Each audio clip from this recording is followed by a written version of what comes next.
नमस्कार दोस्तों, स्वागत करते हैं आपका संस्कृत के इस प्रश्नोत्तरी वीडियो में। तो यहाँ पे हम आपसे यही कहेंगे कि दोस्तों जो भी यहाँ पे जितने भी हमने प्रश्न लाए हुए हैं, तो ये सारे प्रश्न सिलेबस से है और पिछले कई सालों से जो एग्ज़ाम में प्रश्न आ रहे हैं उससे संबंधित प्रश्न हैं। और या तो ये वैसे प्रश्न हमने इकट्ठा किए हैं जैसे कि अगर पिछली बार जो प्रश्न आए हैं तो वो तो अब आना नहीं है, तो उससे संबंधित अब यहाँ पे और क्या आ सकता है, इस तरह के प्रश्न हमने यहाँ पे संलग्न किए हुए हैं, इकट्ठा किए हुए हैं यहाँ पे।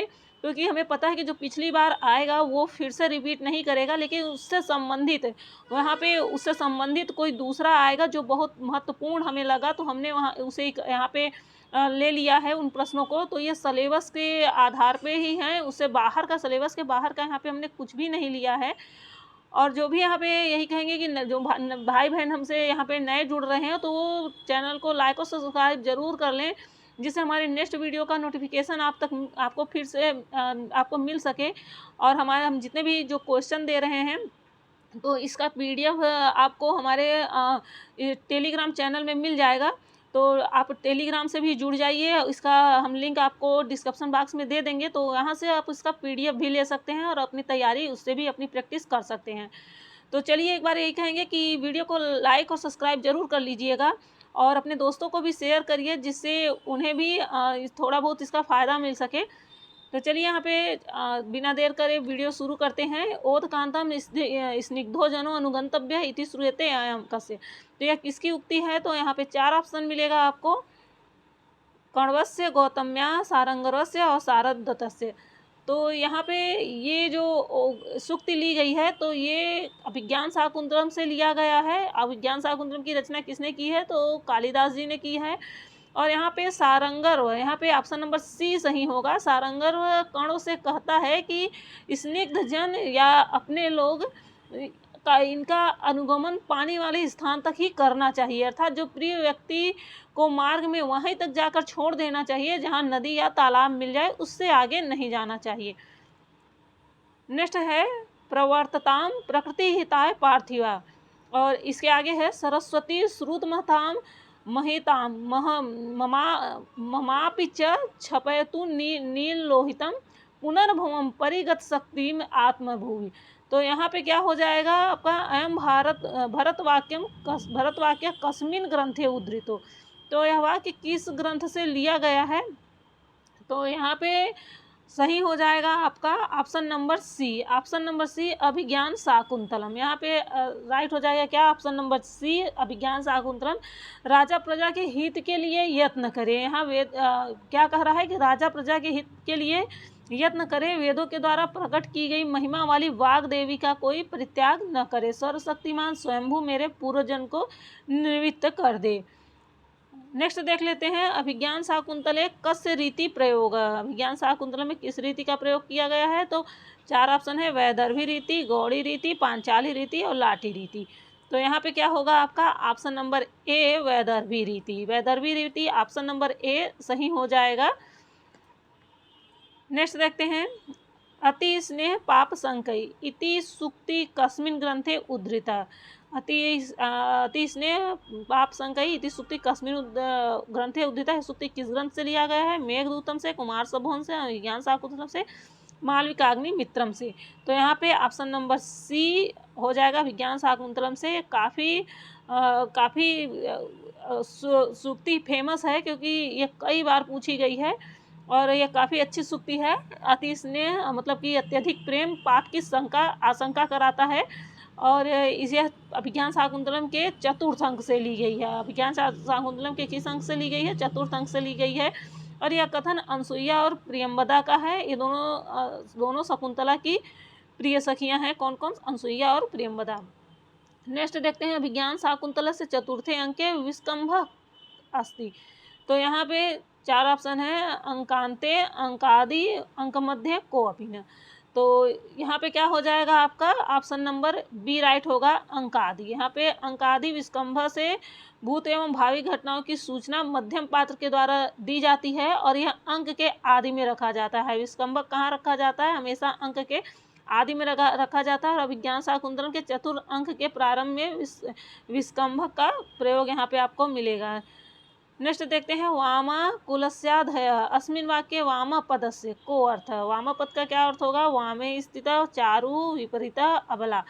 तो यहाँ पे क्या हो जाएगा? ऑप्शन नंबर सी राइट हो जाएगा, विपरीत। विपरीत यहाँ पे सी हो जाएगा। विज्ञान शाकुंतलम के चतुर्थ अंक के 18वें श्लोक में, किस चतुर्थ अंक के 18वें श्लोक में वामा कुलस्याधय शब्द का प्रयोग हुआ है और वहाँ पर वाम पद का आशय प्रतिकूल आचरण करने वाली स्त्री से है, यानी प्रकृति के विपरीत आचरण करने वाली स्त्री से है।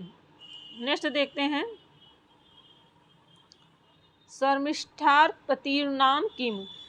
तो यहाँ पे 4 ऑप्शन दिया गया है, ययाति शुक्राचार्य दानवराज विश्वपर्वा पुरु। तो यहाँ पे क्या हो जाएगा? ऑप्शन नंबर सी सही हो जाएगा, दानवराज विश्वपर्वा। तो यहाँ पे क्या है? शर्मिष्ठा किसमें है? तो विज्ञान शाकुंतलम है और शर्मिष्ठा के पिता दानवराज, पितु यहाँ पे शर्मिष्ठा पितु नाम पूछ रहा है। शर्मिष्ठा पितुर नाम किम, पिता का क्या नाम है? तो दानवराज विश्वपर्वा की पुत्री है शर्मिष्ठा और यह राजा ययाति की पत्नी थी। पुरु राजा ययाति का पुत्र था और दानवों के गुरु शुक्राचार्य की पुत्री जो थी वो देवयानी थी। नेक्स्ट देखते हैं राजा दुष्यंत से प्रथम पटरानी का आसित। राजा दुष्यंत की प्रथम पटरानी कौन थी? तो यहाँ सानुमति, वासुमति, शकुंतला, मेनका।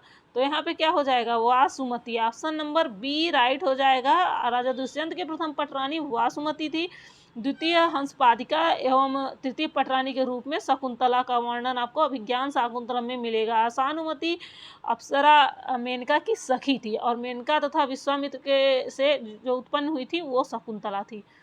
नेक्स्ट देख लेते हैं, अगला प्रश्न है को नमोश्लोकतेन न मल्लिकाम सिंचति इदि इदम कस्य कथनम अस्ति। यह किसका कथन है? 4 ऑप्शन है, गौतम्या, प्रियंवदया, अनुसुईया, सारंगरस। तो यहाँ पे क्या सही हो जाएगा? Option number B Priyamvada. Priyamvada का यहाँ पे राइट आंसर हो जाएगा। को नमोश्लोक देन न मल्लिकाम सिंचती। तो इसका अर्थ होगा कि भला कौन गर्म जल से नव मल्लिका को सींचेगा। यह जो वाक्यांश है यह कहाँ किस में बोला गया था, किस सर्ग में? तो ये चतुर्थ अंक में इसका इस सूक्ति का यहाँ पे मिलता है, यहाँ पे चतुर्थ अंक में।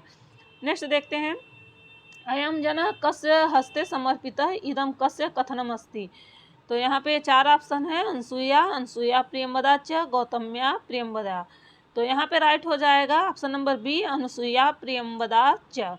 अयम जन कस्य हस्ते समर्पितः, यह कथन अनसुया और प्रियंवदा का है और इसका अर्थ होता है कि यहाँ पे इसका अर्थ होता है कि हम दोनों को किसके हाथ सौंपती हो, हम दोनों को किसके हाथ सौंपती हो। और यह चतुर्थ अंक से है, जब विदाई होती है तब यह शकुंतला से कहती हुए कि जाते समय यह कह रही हैं कि हम दोनों को किसके हाथ सौंप के जा रही हो। नेक्स्ट देखते हैं के वान यस्यु परिभव पदम निष्फलारंभयत्ना इयं सूक्ति कस्य ग्रंथे उद्धृतो अस्ति। यह सूक्ति किस ग्रंथ से ली गई? किरातार्जुनीयम से, कि नीति शतकम से, मेघदूतम से, क्या विज्ञान शाकुंतलम से। तो यहाँ पे क्या हो जाएगा? Option number C Meghadutam. Meghadutam यहाँ पे ऑप्शन नंबर सी राइट हो जाएगा। यह जो सूक्ति ली गई है यह मेघदूतम से ली गई है और मेघदूतम किसकी रचना है? तो कालिदास की रचना है और यह खंड काव्य है और इसमें यक्ष मेघ से कहता है कि हे मित्र असफल प्रयत्न, यहाँ पे कह रहा है कि हे मित्र असफल प्रयत्न करने वाले कौन तिरस्कार के पात्र नहीं होते हैं। निष्फलात आरंभ यत्ना, कौन असफल प्रयत्न करने वाले कौन तिरस्कार के पात्र नहीं होते हैं, अर्थात सभी होते हैं। नेक्स्ट देखते हैं निम्नलिखितेषु कह लघुत्रयाम नास्ति। लघुत्रयाम नास्ति, लघुत्रय के अंतर्गत कौन नहीं आता है? तो 4 ऑप्शन है, गीत गोविंदम, मेघदूतम, कुमार समूह, रघुवंशम। तो ये आपको सबको पता होगा कि ये गीत गोविंद नहीं आता है, मेघदूतम, कुमार समूह, रघुवंशम ये लघुत्रय के अंतर्गत आता है। नेक्स्ट देख लेंगे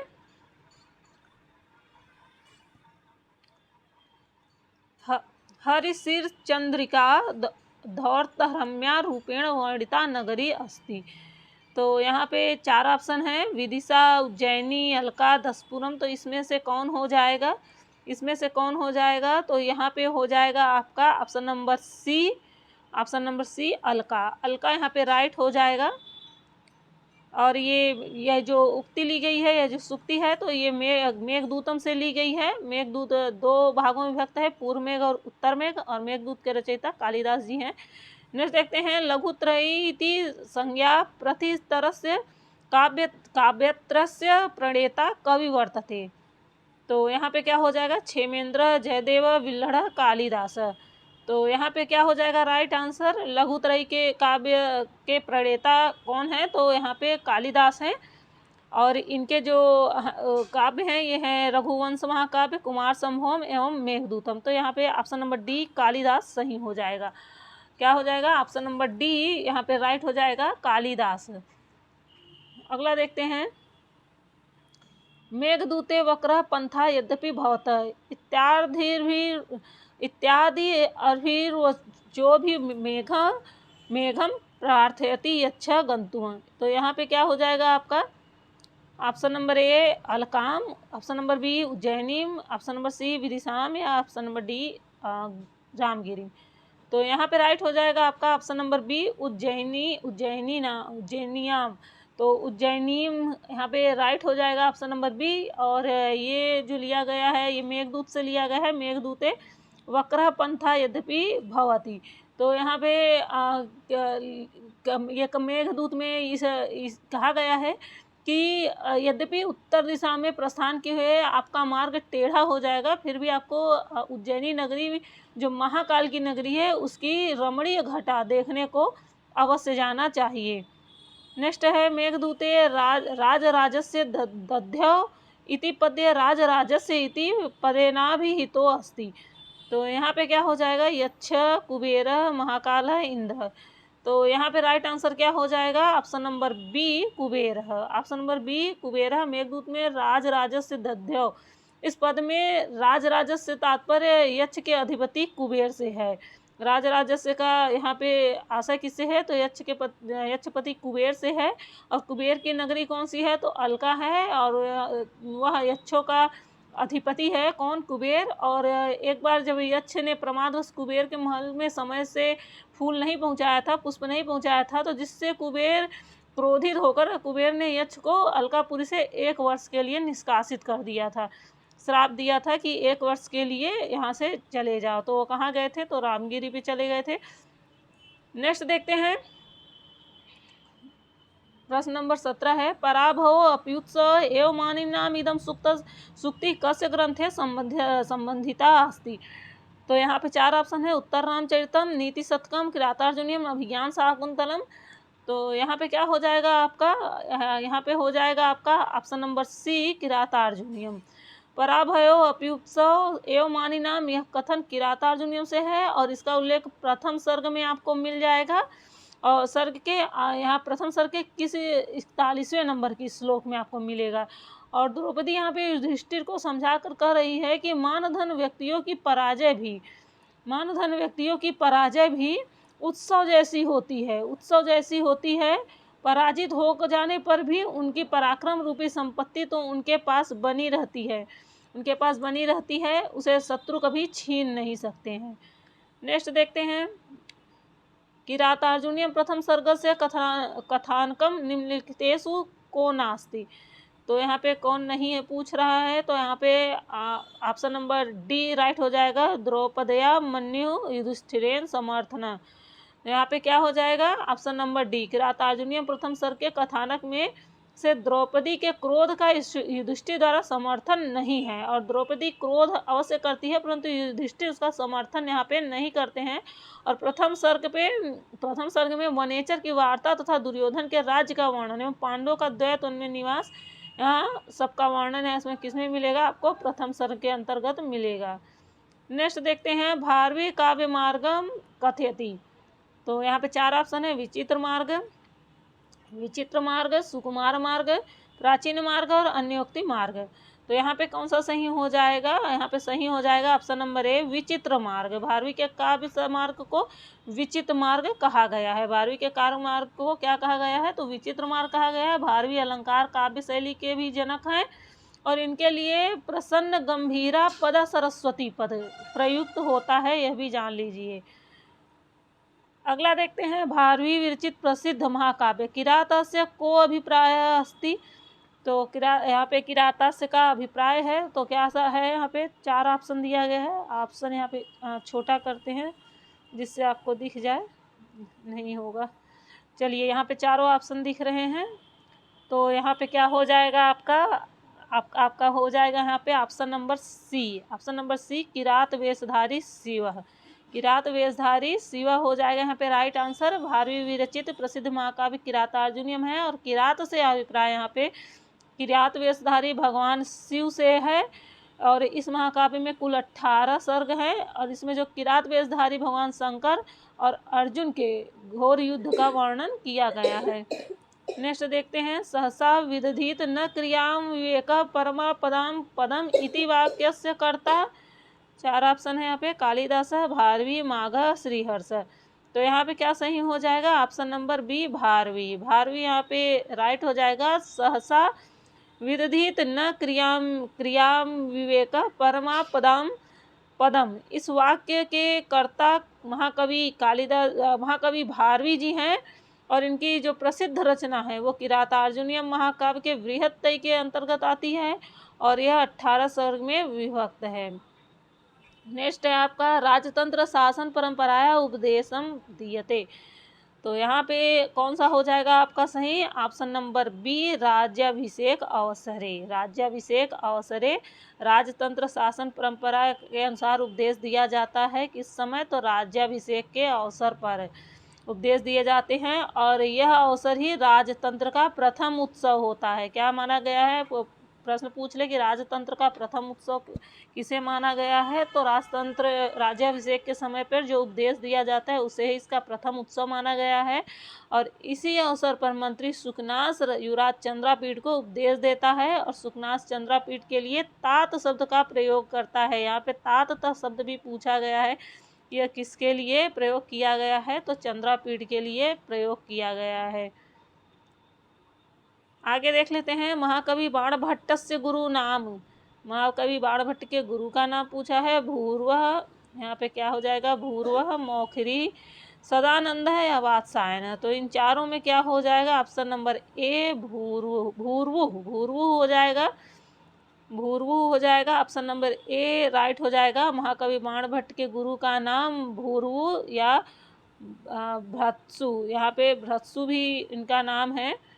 तो ये किसका नाम है, तो महाकवि बाणभट्ट के गुरु का नाम है। और बाणभट्ट ने कादम्बरी के मंगलाचरण के 4th श्लोक में अपने गुरु की वंदना करते हुए भी लिखा है, नमामि भरो चरणाम्बुज द्वयम सशेखरय मौखरी भी कृतार्चनम। नेक्स्ट देखते हैं, 24 नंबर का यहाँ पे प्रश्न देखते हैं, कादम्बरी कथा काव्यस्य नायको अस्ति। कादम्बरी कथा काव्यस्य नायको अस्ति, तो कौन है इसका नायक, तो यहाँ पे ऑप्शन नंबर सी, चंद्रापीठ हो जाएगा। कादम्बरी कथा का नायक चंद्रापीठ है। चंद्रापीठ के पिता का क्या नाम था, तारापीठ था, और माता कौन थी, विलासवती थी। और कादम्बरी पूर्वार्ध एवं उत्तरार्ध 2 भागों में विभक्त है। कादम्बरी गद्य का नायिका कादम्बरी है, और पुंडरीक कौन था, तो वो चंद्रापीठ का मित्र था, और सुकनास तारापीठ का मंत्री है। और चंद्रापीठ के राज्याभिषेक के समय मंत्री सुकनास द्वारा उपदेश दिया जा रहा है।